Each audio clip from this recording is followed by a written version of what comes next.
নমস্কাৰ বন্ধু বান্ধৱীসকল, এগৰাকী সচেতন খাদ্যৰক্ষী হিচাপে মই আপোনালোকৰ দৰে ভাত বা ৰুটিৰ থালিখনত অলপ টেষ্টি আচাৰ থাকিলে ভাল পাওঁ। কিন্তু আচাৰ কিনিবলৈ আমি সাধাৰণতে বজাৰলৈ যাওঁ। এইখিনিতে বিশ্বাসযোগ্যতাৰ প্ৰশ্ন হয়।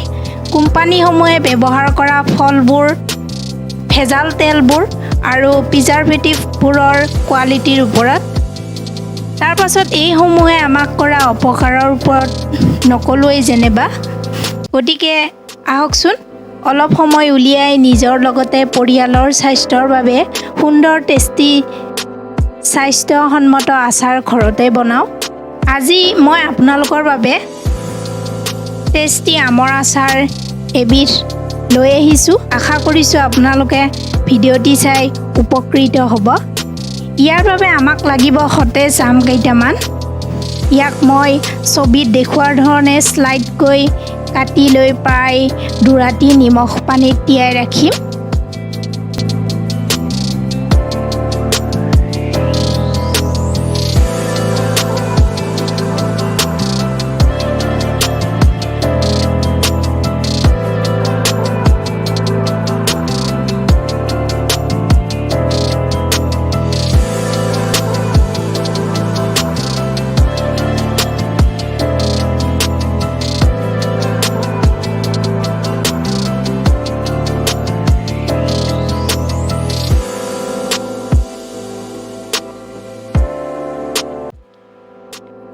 দুৰাতি নিমখ পানীত তিয়াই ৰখাৰ পাছত আমৰ টুকুৰাবোৰ সিজি গৈছে।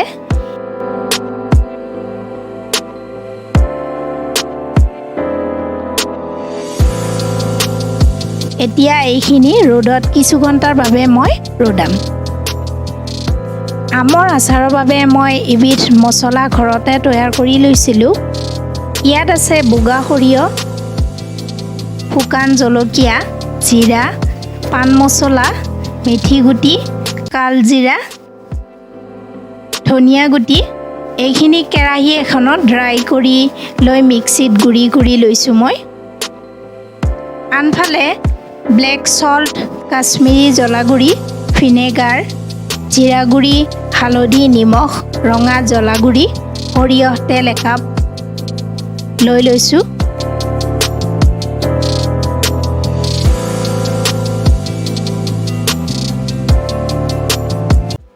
আমখিনি মই নিমখ অকণ, হালধি এচামুচ সানি ৰ'দাইছিলোঁ।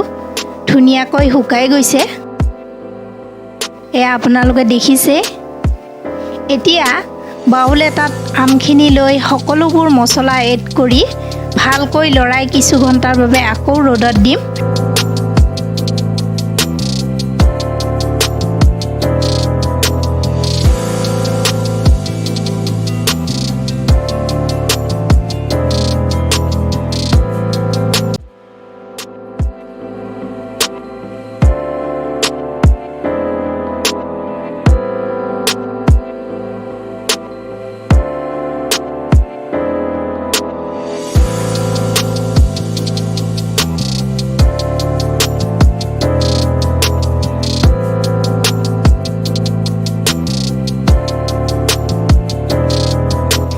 আচাৰ যিমানেই ৰ'দাব সিমানেই খাবলৈ টেষ্টি হ'ব আৰু বহু দিনলৈ বেয়া নোহোৱাকৈ ৰাখিব পাৰি।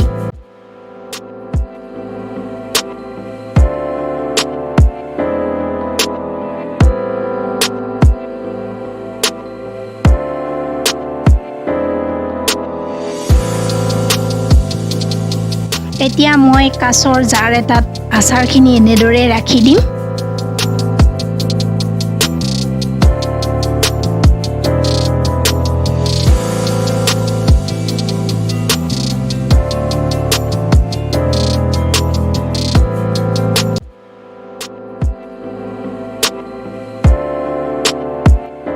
আজিলৈ আহোঁ, সকলোকে নমস্কাৰ জনাইছোঁ।